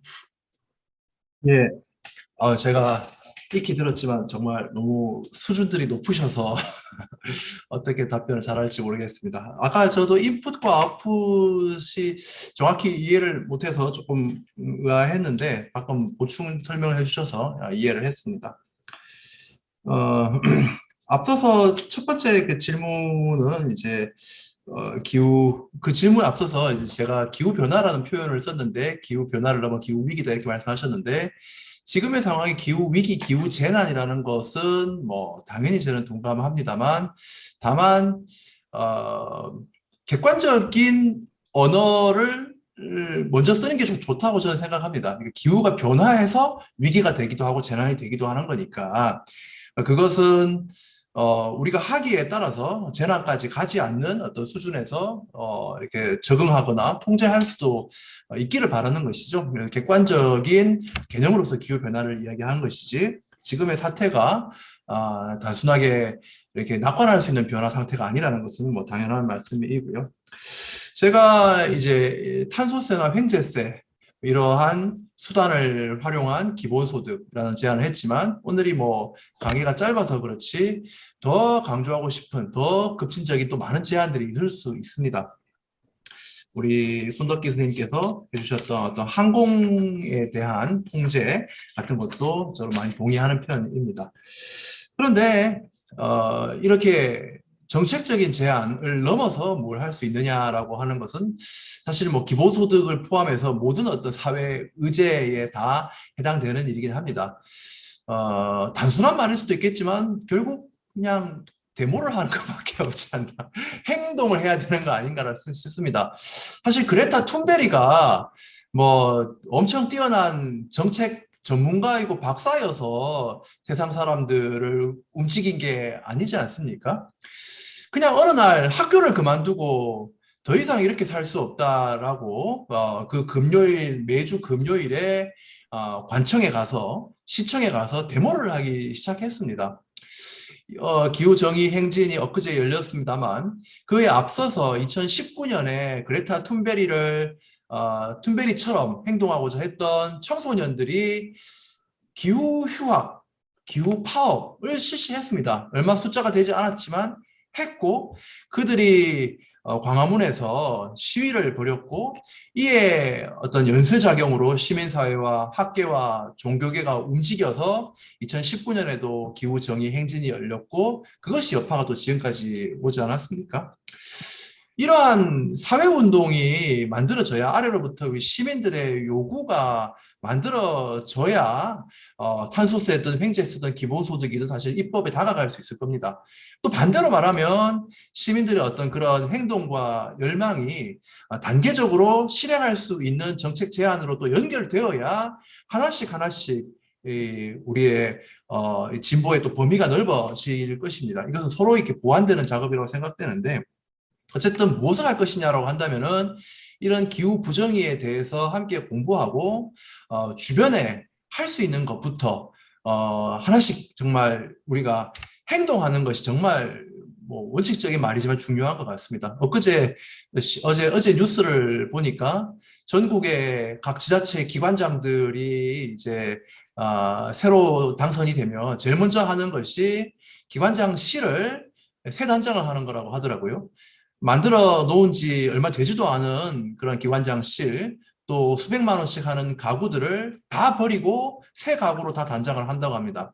그래서 인구가 4만 명밖에 안 되는 횡성군 같은 데서도 그런 군수실의 새 단장에 억대의 돈을 쓰더라고요. 다 그냥 쓸 수 있는 것들을 버리고 하는 것이죠. 이것이 단순하게 뭐 낭비나 세금 낭비일 수도 있겠지만 더 큰 관점에서 보면은 탄소 배출을 억제해야 되고 하는 어떤 국가 정부 지자체가 그 역행하는 일이기도 하다는 생각도 듭니다. 더 많은 사례들이 있겠죠. 우리가 실감하는 많은 사례들에서 시민들이 학습하고 행동하는 것, 뭐 이것과 이제 정책적인 제안들이 합쳐져야 된다고 생각이 들고요. 인풋과 아웃풋의 말씀은 매우 중요한 말씀이고 기후정의 운동에서도 중요한 또 논쟁점이라고 생각됩니다. 뭐 좀 쟁점을 좀 좁히면 탄소세를 부과하자고 하는 것에 대해서 그것은 이제 아웃풋에 대한 규제일 뿐이고 인풋, 그러니까 즉 생산 영역을 규제하지 못하는 거 아니냐라는 뭐 말도 있습니다. 그렇지만 이거 역시 이렇게 이분법적으로 자르기 힘들다고 봅니다. 왜냐하면 온실가스를 너무나 싼 가격으로 마음껏 배출할 수 있기 때문에, 즉 아웃풋이 너무나 자유로웠기 때문에 그로 인해서 이 기업과 자본의 권력이 점점 강해졌고 점점 강해지다 보니까 그 생산 권력을 변화시키는 어떤 개입은 점점 더 힘들어진 점도 있습니다. 그래서 탄소 가격이나 초과 이득에 대한 공정한 부담을 매기고 그로 인해서 발생하는 수익으로 재분배를 통해서 사람들의 어떤 복리를 향상시켜서 이런 문제에 참여할 수 있는 조건을 만들어주는 것도 하나의 중요한 포인트라고 생각이 들고, 그렇지만 뭐 근본적으로는 이 생산 체제, 온실가스를 배출하고 생산 체제에 대한 통제가 이제 필요합니다. 이것은 어느 하나로 이제 뭔가 선우가 있는 것은 아니지만 그래도 근본적으로는 온실가스를 끊임없이 배출하게 만드는 이 자본주의적인 생산 체제가 민주적으로 전환된다고 하는 목표를 우리가 놓쳐서는 안 된다는 생각은 합니다. 그리고 그 손덕기 선생님께서 이제 주셨던 토론문은 매우 흥미로운 내용들이 이제 많아서 저 역시 많은 공부가 되었고요. 특히 이제 항공권에 대한 플라이트 쉐임 같은 개념들 이런 부분 매우 흥미롭다고 생각을 하고 있습니다. 특히나 우리나라는 지자체들별로 사활을 걸고 공항을 지으려고 하는 난리가 아니죠. 제 고향이 이제 대구이고 지난 지방선거나 대선 기간에도 대구를 여러 번 찾아가면 그렇게 신공항 건설에 진짜 막 사활을 걸고 있습니다. 근데 대구 시민조차도 신공항이 들어서면 구공항보다 1시간 이상 이동 거리가 길어지기 때문에 반대를 하는데도 불구하고, 심지어 이 사안은 시민들이 반대를 하는데도 불구하고 이를 공항을 건설함으로써 발생하는 토건 사업의 이익을 위해서 정말 시민들의 여론까지도 왜곡하고 끌어가면서 막 강행을 하고 있더라고요. 정말 이것은 단지 정말 공항의 문제, 공항만이 아니라 기후 권력의 문제라는 것을 또 보여주는 것이라고 봅니다.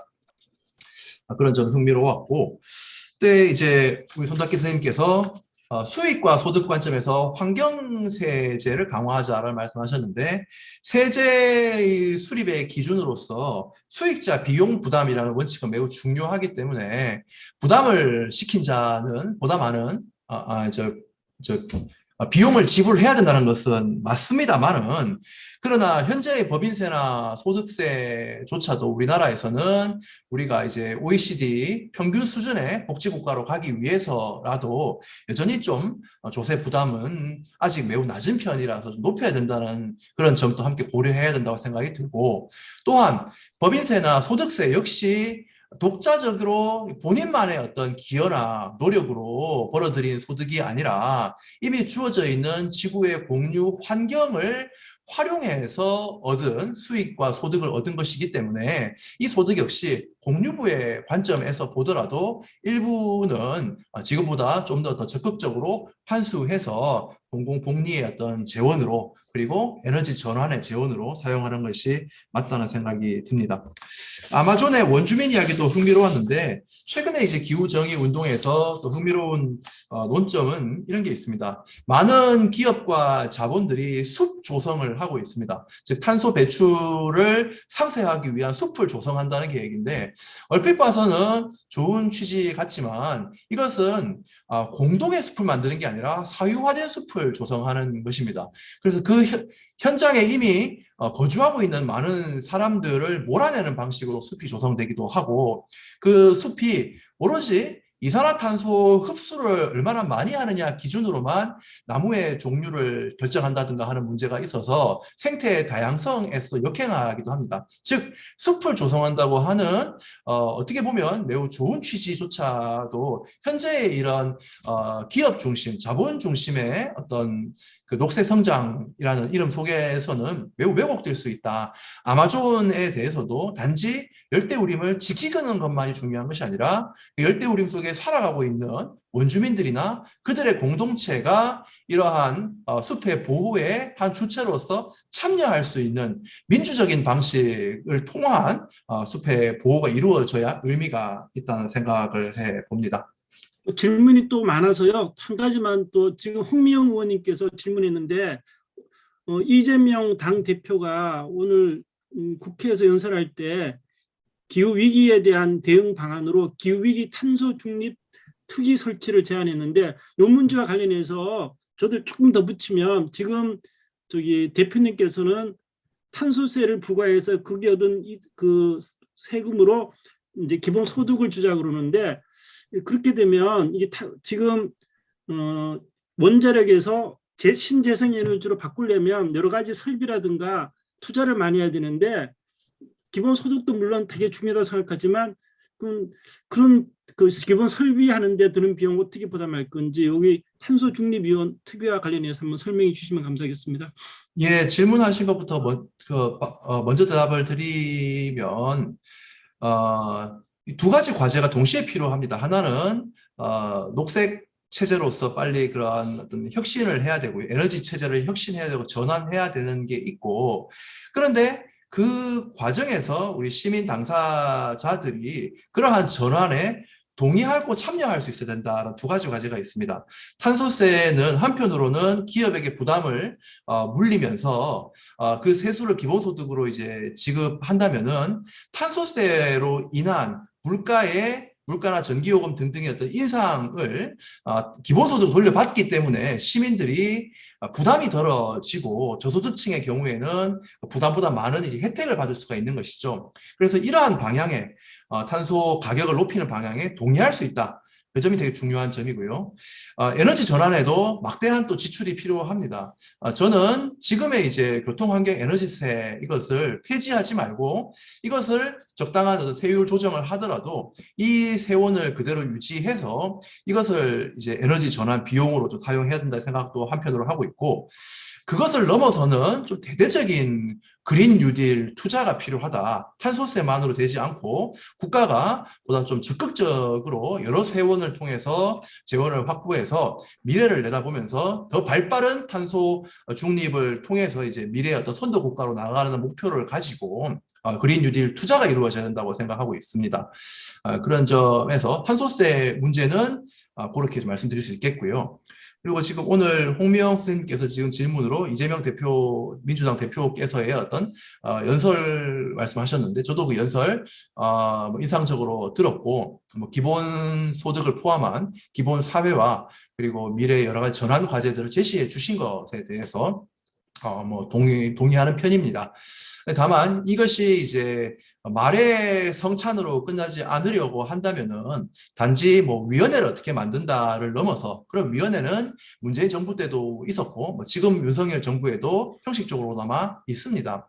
그래서 실제 거기서 뭘 할 것인가, 핵심은 크게 두 가지일 것 같습니다. 지금 말한 탄소세든 횡재세든 온실가스 배출에 책임이 있는 기업과 고소득자 부자들로부터 좀 세금을 거두어서 그것을 기본소득과 에너지 전환 등에 필요한 데 지출하겠다라고 하는 적극적인 재분배의 어떤 의지와 계획이 있어야 된다고 생각하고요.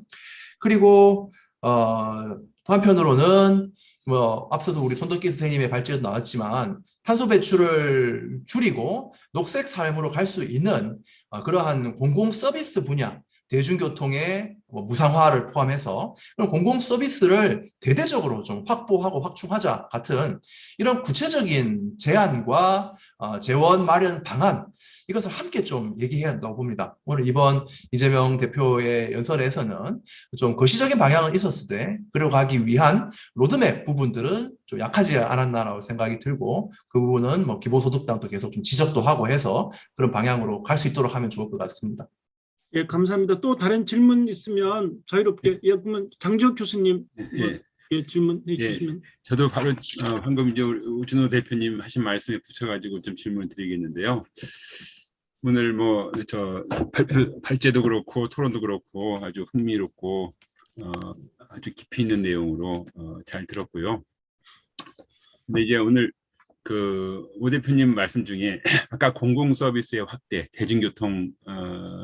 대중교통비 지원을 포함하여 이런 말씀을 하셨는데, 그게 이제 기본소득하고 좀 상충되는 부분이 생기지 않나 싶어서, 그러니까 이 기본소득당이 이제 추구하는 바가 기본소득 정책의 실현이냐 아니면 기본 서비스의 확대냐, 이런 점에 대해서는 이제 어떤 입장을 취하고 계신 건지 여쭙고 싶고요. 그다음에 이제 대중교통비와 관련해서는 최근에 민주당에서 법안 발의를 하나 했잖아요. 대중교통법에서 이제 잠정적이지만 대중교통비의 50%를 지원하는 안을 발의를 했는데, 그 이유가 사실은 이제 고유가 이런 경제적인 측면에서 서민들의 부담을 덜어주기 위해서 지원을 하겠다는 거잖아요. 근데 독일 아까 얘기처럼 그렇게 이제 대중교통비 지원을 하니까 탄소 배출량이 엄청 줄어들더라. 이제 이런 환경 의식을 좀 고취시키는 차원에서 그런 지원 얘기를 하면 국민들에게 상당히 좀 이런 환경 문제에 대한 인식을 좀 더 가져갈 수 있는 그런 될 텐데, 우리나라에서는 너무 경제에 천착돼 가지고 얘기를 많이 해서 그게 좀 아쉽다, 이런 생각이 들기도 합니다. 이런 점에 대해서 어떤 생각이신지 좀 여쭙고 싶습니다. 예, 답변해 주시면 감사하겠습니다. 예. 네, 저희들은 기본소득과 공공서비스는 함께 가야만 한다고 생각을 합니다. 저는 당연히 그렇게 생각합니다. 공공서비스가 지금은 매우 이제 민영화 사유화되어 있는 상황이고 있죠.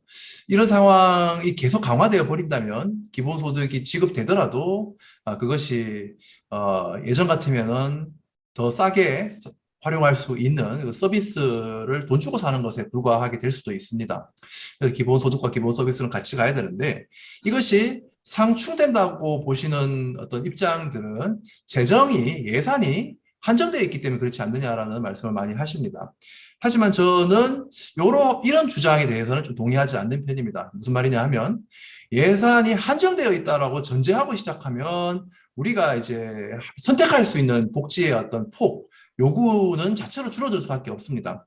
중요한 것은 증세를 통한 보다 부유한 사람들이 보다 탄소 배출을 많이 하던 어떤 기업들이 더 많은 책임을 지우게 해야 되는 것이죠.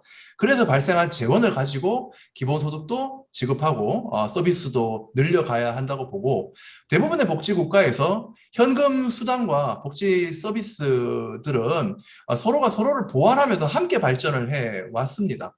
즉 어떤 복지의 한 축이 성숙되면 당연히 또 다른 축에 대한 욕구가 발생했던 것이죠.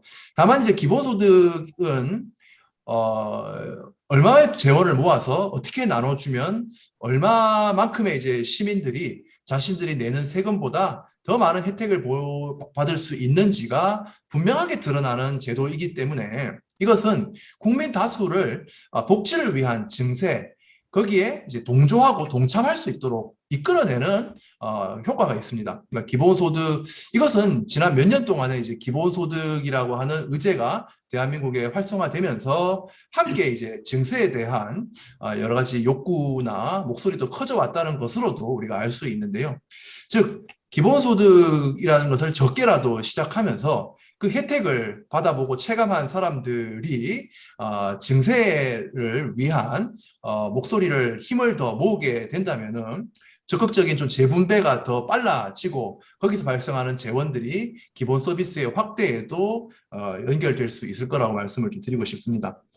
그리고 두 번째 지적 정말 잘 말씀해 주셨습니다. 한국에서는 정말 정치권이 시민을 믿지를 않고 있는 것 같습니다. 시민들이 단순하게 이제 호모 이코노미쿠스의 뿐일 거라고 생각하시는 것 같지만 기후정의 행진에서 본 것처럼 청소년부터 노인까지 당장의 나의 어떤 삶의 어려움을 넘어서 다음 세대 그리고 인간을 넘어선 동물의 생존까지도 우리는 함께 고민하고 연대하려고 하는 시민들입니다. 이런 시민들에게 다가갈 때 얼마의 어떤 생활비를 좀 깎아준다라는 것을 넘어서 이것이 우리의 이제 공동체를 친환경적으로 그리고 더 넘어서 자연과 조화로운 어떤 공동체를 만들어가는 길이다라는 설득이 필요하다고 봅니다. 거기에 하나 더 붙여서 저는 기본소득을 지급하자고 하는 제안과 그 설득의 방식에도 이러한 어떤 설득 방법이 이제 녹아 들어가야 한다고 보는데 너무 돈이 없는 사람에게 돈을 주겠다라는 식으로만 이야기가 되면은 당장 그 돈이 난 필요하지 않아. 용돈 없어도 돼라고 생각하시는 분들에 설득하기 어렵습니다. 하지만 이것이 우리 모두가 공유하고 있는 지구 환경이라는 공유부의 권리이고 이 공유부를 더 잘 지키기 위한 방법이다라고 하는 도덕적인 호소에도 좀 기본소득이 많이 좀 의지를 할 필요가 있다고 봅니다. 네. 그리고 네. 저기 여기 이진희 선생님 저기 밀집 모자를 쓰시고 친환경적으로 사시는 것 같은데 뭐 질문 없나요? 여기 어디 시골서 사신다고 안 그랬나요? 뭐 지금 질문 없으면 여기 예예 여기 얼굴이 어디 뭐 드러났다가 안 드러났. 네, 자동차 아니어서. 여기도. 좀 질문이 곤란해요. 감사합니다. 그리고 아까 저기 뭐 프랑스에서 저기 오신 박사님 저기 혹시 질문 없을까요? 아까 유은숙 선생님인가요? 윤명아 박사님. 예. 윤명아 박사님 예. 윤명아 박사님 뭐 질문 여기 손덕기 위원님이 질문이 있긴 있는데. 예. 아니 그럼 제가 아까 우리 뭐 다른 분들 안 계신 것 같으니까 조금 더 추가적으로 좀 여쭤보면. 사실 저는 이제 기본 소득이냐 기본 서비스냐가 좀 의미가 있다고 생각을 해요. 서구 복지국가에서는 이제 기본 서비스가 잘 돼 있기 때문에 이제 기본 소득 얘기가 상대적으로 좀 줄어들게 되고 이제 저개발 국가에서는 여러 가지 이제 서비스가 충족되지 않기 때문에 기본소득으로 그들이 충당해야 되는 그런 것들이 있게 되고 한 거라고 생각이 되는데, 근데 이제 요즘 우리나라에도 우리 오준호 대표님 하신 그런 의미에서의 이제 음해소득 얘기는 많이 되고 있는 것 같습니다. 예컨대 서울시에서는 이제 안심소득 같은 것이 역시 음해소득으로서의 같은 의미를 갖는 것인데, 양자가 차별화가 되려고 그러면 이제 기본소득 부분에서 뭔가 더 선명한 것이 있어야 되지 않겠나. 그러니까 너무 이제 범주형 기본소득이 아니라 보편적 이제 기본소득의 개념이 먼저 좀 이렇게 이제 좀 부각이 돼야 되는 어떤 논리적 근거들이 좀 만들어져야 되는 건 아닌가, 이런 차원에서 좀 여쭙게 됩니다. 예, 우리 교수님께서 기본소득에 정말 관심이 많으시기 때문에 진짜 예리한 질문을 많이 주시는 것 같습니다. 맞습니다. 한편으로 음해소득세, 서울시형 안심소득, 저는 그 실험 설계나 어떤 이론 부분에서 또 비판적으로 짚을 것도 많다고는 생각하지만, 이런 좀 틈새 없는 소득 보장 정책을 시도하는 것 자체는 매우 의미가 있고, 기본소득과는 좀 선의의 경쟁을 해 나가야 한다고 봅니다. 오히려 이제 말씀하신 것처럼 기본소득을 시민들에게 보다 좀 쉽게 이제 하려고 하다 보니 기본소득의 최고의 어떤 매력, 모두에게 조건 없이 보편적으로라고 하는 매력을 이런저런 방식으로 좀 축소시키거나 좀 변형을 많이 시키려고 하는 시도들이 등장해서 이제 기본소득이라는 이름을 달고 있지만 이게 과연 기본소득이 맞느냐라고 생각되는 정책들이 너무 많아지고 있죠.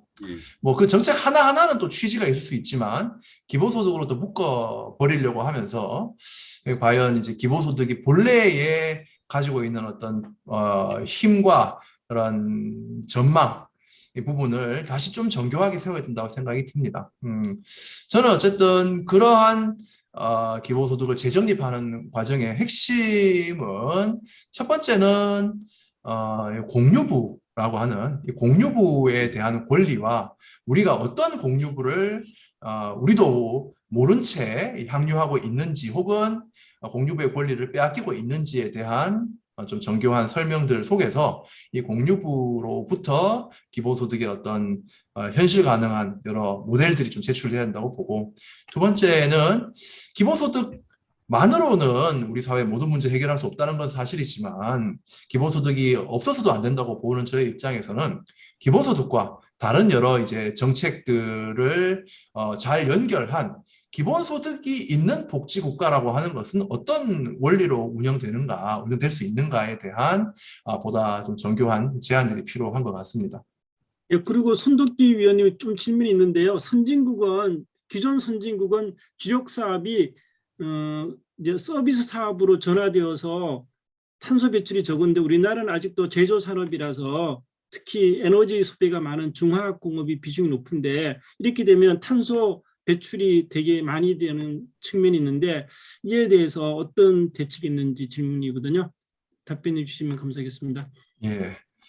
일단 선진국이 탄소 배출 감축이 과연 적은가 하는 질문을 해봐야 됩니다. 왜냐하면 미국의 애플 회사 자체에서 탄소가 배출되지 않는다고 해서 애플에서 만들어지는 아이폰이 탄소 배출 제로 상품이냐? 그렇지 않지 않습니까?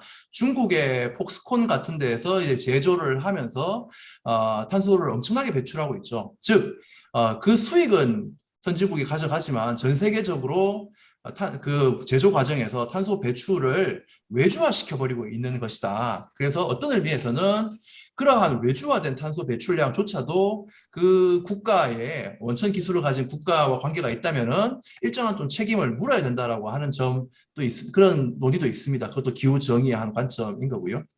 한국이 현재의 이제 주력 산업에는 막대한 좀 기저 전력이 필요한 것은 이제 사실입니다. 이 부분은 회피할 수는 없는 문제일 텐데, 우리에게는 그렇기 때문에 탄소 중립을 늦춰도 되는 또 여유는 없습니다. 그렇다면 확실한 답은 재생에너지, 신재생에너지에 대한 보다 적극적이고 확실한 어떤 투자를 통해서 신재생에너지의 생산성과 효율성을 높이는 것이 이제 필요합니다. 이 과정에서 또 다른 여러 가지 문제도 또 있습니다. 뭐 문재인 정부 때 신재생에너지를 민간 사업자한테 다 넘겨주면서 사실 농어촌을 다 파헤집고 패널만 세우면 그게 또 신재생 전환이냐 비판이 있을 수 있는 거죠. 이것은 또 해결해 가야 되는 문제입니다. 기술을 발전시키고 오히려 도시가 전기를 많이 사용한다면 도시와 공장이 자신들이 사용하는 에너지들을 스스로 자체 작업할 수 있도록 거기에 더 많은 투자를 하도록 만들어야 되겠죠. 이러기 위해서는 탄소 가격의 현실화 같은 것도 또 필요한 것 같습니다. 이 정도 답변 드리도록 하겠고요. 예, 그리고 또 한 분이 여기 이인경 위원님이 사회복지 예산과 기본소득 경계는 여기 아마 선택복지하고 기본소득 관계 이걸 물으시는 것 같아요. 여기에 대해서는 어떻게 생각하시는지? 이 질문이 뭐 지금의 사회복지 예산을 기본소득으로 돌려서 현재의 사회복지를 줄이는 것이냐라고 하는 뭐 우려라면 그런 것은 아닙니다.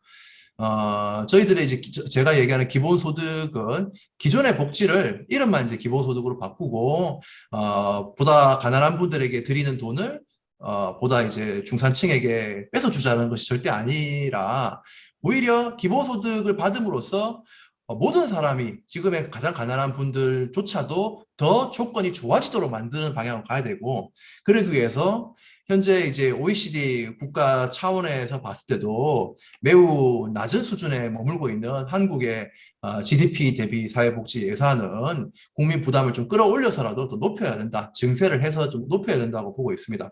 다만 기본소득이 도입이 되면 선별복지 가운데는 좀 조정해야 되는 것들이 있을 거라고 생각합니다. 지금 뭐 잘 아시겠지만 별의별 수당들이 다 나오고 있지 않습니까? 뭐 지자체별로 뭐 이제 돌봄 수당, 뭐 부모 수당, 뭐 손주 돌봄 수당, 뭐 무슨 뭐 보훈 수당, 뭐 하여간 별의별 수당들이 다 나오고 있는 상황입니다. 이러한 것들이 오히려 중복 지급이 되면서 나쁜 의미에서의 포퓰리즘적인 정책이 될 수도 있습니다. 그래서 기본소득을 통해서 모든 국민들의 기본적인 현금 안정망이라는 것은 좀 통일해 나갈 필요는 있다고 봅니다. 그 과정에서는 기존의 정책들과의 좀 조정들은 필요할 겁니다. 하지만 원칙은 아까 말씀드렸듯이 기초수급자 등 지금의 이제 빈곤층, 저소득층들이 현재의 복지 수준보다 기본소득을 받으면서 전반적으로 더 향상되는 방향으로 모든 정책은 설계해야 된다고 봅니다. 감사합니다. 기후위기에서 기후정의로 이렇게 왜 바뀌어야 변환돼야 되는지 설명을 잘 해주신 것 같아요. 시간이 지금 10시 50분이라서 한 부분 정도 더 질문 있을까요? 없으면 마쳐야 될 것 같아요. 오늘 너무 감사합니다.